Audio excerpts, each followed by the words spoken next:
Last episode we ticked off most of the major jobs. With little left on the to-do list, I decided to step out of my comfort zone and attempt to service our engines. When I think back, I'm like, what do we even do? You need supervision.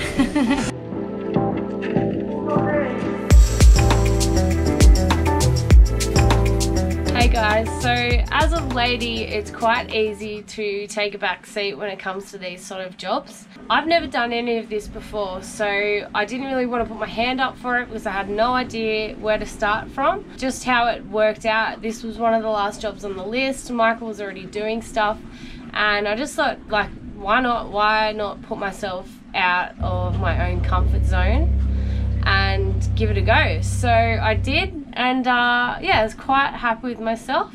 Don't you have any faith in me, Michael? What are you thinking? You need supervision. So Michael's going to get the cables crimped, or whatever the electrical term is for crimping, and I am going to attempt to service the engines. And you could say he has no faith. I've watched heaps of YouTube videos. I've basically got as much experience as you do. Look at me. Look at me. Now walk away.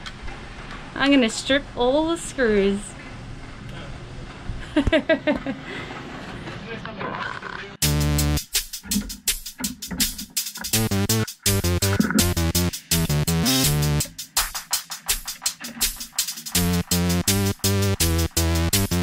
just drained the oil out of the starboard engine.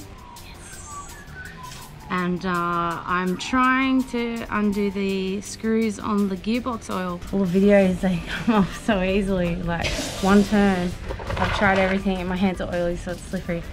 So see Michael use a tool in here.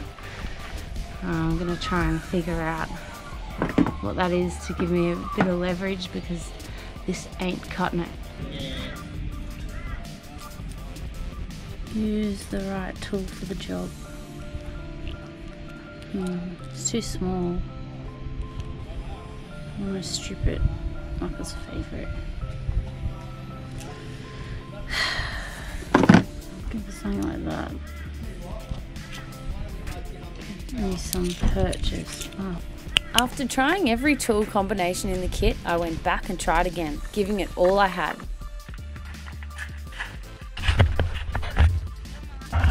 Take that, Michael Takash. I need your help. I got this.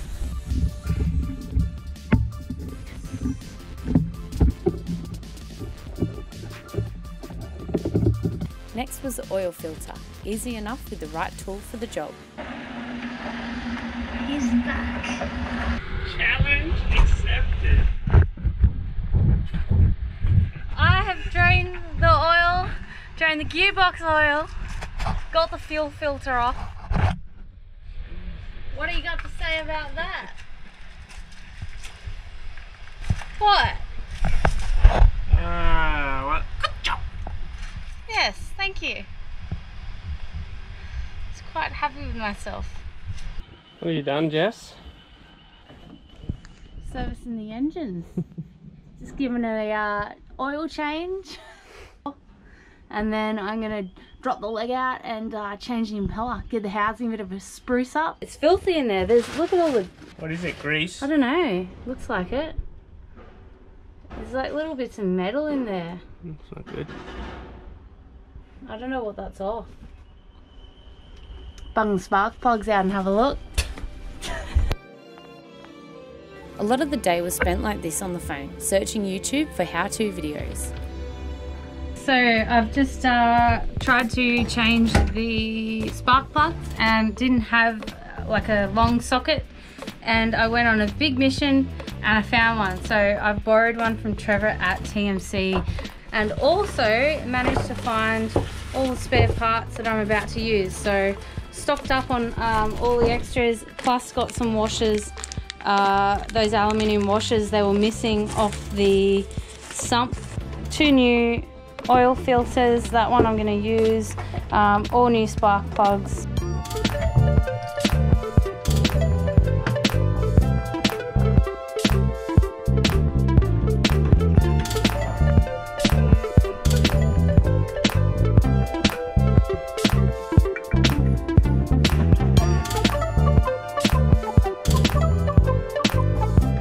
first real roadblock was when I was trying to drop the leg out. I was sure I'd done everything, but it just wouldn't budge, so I called in the cavalry to make sure I wasn't missing anything. That's definitely doesn't need to come out. Out all the way. What if you slid something in there to sort of break that seal? It went on like this for hours.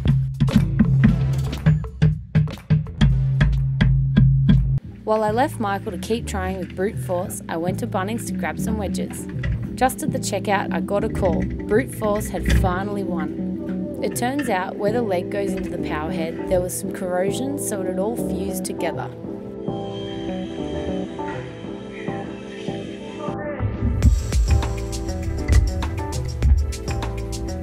Impeller's broken. Missing an arm.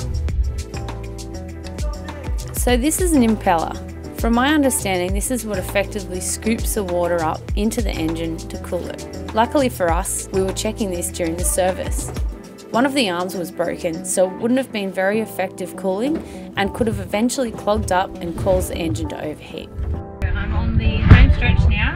I've just given this a bit of a clean up and I'm just about to grease this housing up, put the new impeller in and close it all up and put it back in.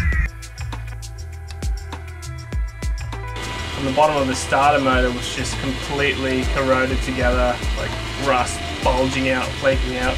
I've just taken the starter motor apart just to check that the terminal on the inside is not corroded, which you can see it isn't. It's really good, but we'll definitely cover it with dielectric grease, make sure it never corrodes again. So Emma's buying a whole new starter motor, replacing that bolt. So It's been expensive. the hardest part is getting these little brushes in.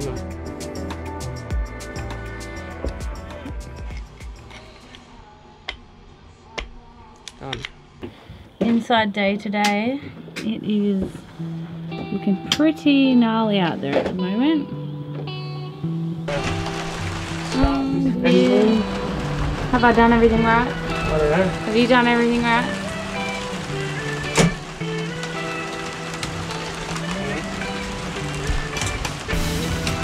That didn't sound good. Dear. Do we have enough power? No, what's the battery voltage? Just go prime the bulbs a little bit.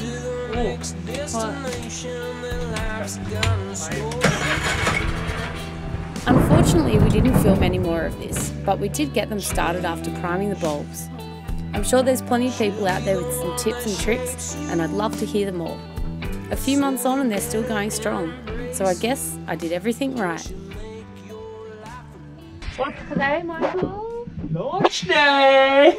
Woohoo! Back in the water today. Super excited. So stoked. It's been like 6 weeks now. 6 weeks. 6 weeks on the hard. It's gone so fast. I can't believe it. I don't even know what we've done. When I think back, I'm like, what did we even do?